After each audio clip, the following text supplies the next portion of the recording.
I humbly request you to inaugurate the summit. Prime Minister Sheikh Hasina, it is my pleasure to pass the floor to you for your opening remarks.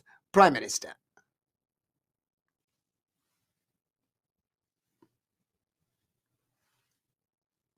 We can't hear the Prime Minister.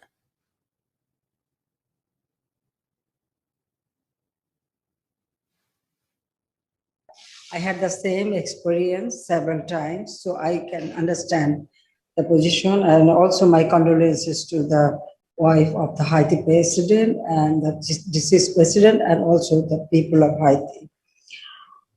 Your Excellency, heads of state and government of the CBF countries, His Excellency Mr. Antonio Guterres, the UN Secretary General, His Excellency Ban Ki-moon, Chair of the Global Center on Adaptation, Honorable Finance Ministers of the V20 countries, Honorable Ministers and representatives from the G7 and G20 countries, heads of IFIs and MDBs and partners. Assalamu alaikum and very good morning and also evening to you all. I know some part you have morning, but here it is evening. So my best wishes to you all. As the president of the Climate Vulnerable Forum, I welcome you all to the first Climate Vulnerable Finance Summit organized by Finance Ministers of Vulnerable 20, the V20. We are privileged to be the host of this summit and deeply honored by your presence. The disastrous impacts of climate change, mainly caused by greenhouse gas emissions, are loudly visible around the world. We must reverse this for our survival and survival of our future generation. The 48 countries under CBF V20 account for only 5% of the total global emission, but they are the worst victims of the man-made crisis. In addition, the ongoing COVID-19 pandemic has added new miseries, claiming lives and affecting livelihoods of millions. At this critical juncture of human history, we must force unity and extend cooperation to face the ongoing and future crises.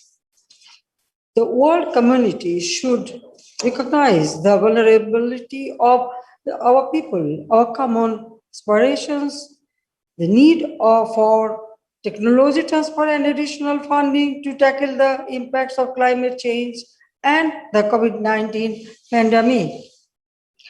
The international community and the developed countries should play their historical responsibilities and their moral and legal obligations.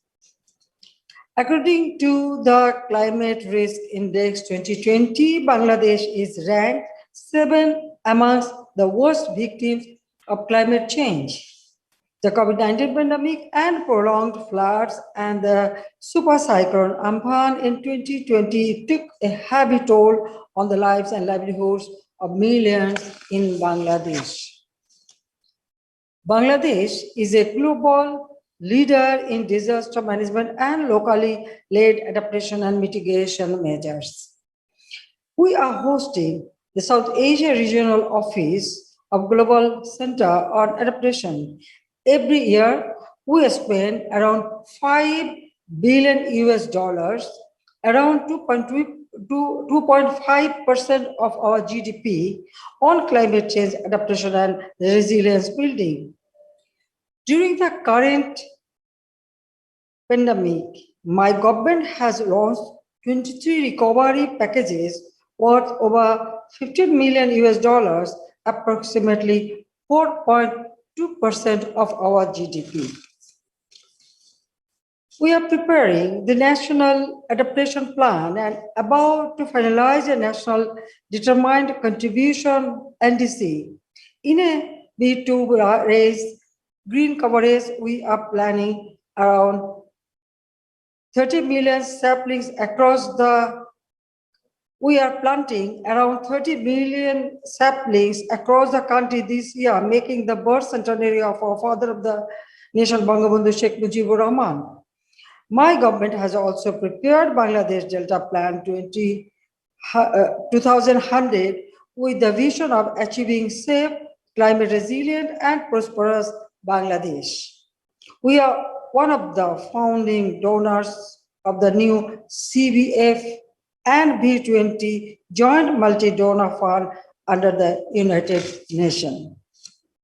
Our national parliament declared a planetary emergency and called everyone to work on a war footing to stop climate change.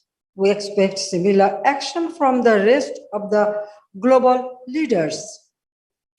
We are implementing the world's largest climate refugee rehabilitation project named Khurushkul Special Shelter Project, rehabilitating 4,409 families at 139 multi-story buildings. The CVF initiative a new climate prosperity program to move from climate vulnerability to climate resilience and then turn climate resilience into climate prosperity. As the Prime Minister of Bangladesh, I am delighted to declare Mujib Climate Prosperity Plan Decade 2030 in honor of the birth centenary of the father of the nation. We would like to call upon the developed countries to reduce their carbon emissions drastically. We also count on the delivery of the agreed $100 billion per annum as climate finance. We also request a COP26 CBF joint program along with the Dhaka Glasgow Declaration. Before concluding, I would like to put forward 5-point proposals. Number one, every country must pursue an ambitious target to curb greenhouse gas emissions to keep global temperature rise below 1.5 Celsius. Two, developed nations should facilitate the green recovery of the CBF V20 countries. Dedicated support is required for reducing the cost of capital and encouraging private sector participation. Three, flow of funds must be predictable, balanced, innovative, and incremental. Development partners and international financial institutions should adopt a user-friendly process of fund allocation and disbursement. There must be synergies amongst various climate funds. Four, rich nations must help CBF V20 countries by closing the existing financial gaps in protecting climate-induced disasters. Financial support is needed to introduce some smart insurance premium, subsidize and capitalization of insurance products for CBF countries, and finally, every vulnerable country may actively consider adopting a climate prosperity plan like our Mujib Climate Prosperity Plan. I request the international community to provide all-out support to realize our plans. Esteemed partners, our planet Earth is in a dire state, threatening our very existence. We must be sensible in our actions. Let us work together to build a strong climate resilience world. I would like to urge the finance ministers, development partners, international financial institutions, and multilateral development banks to find out innovative financing solutions for climate prosperity. I thank you all again.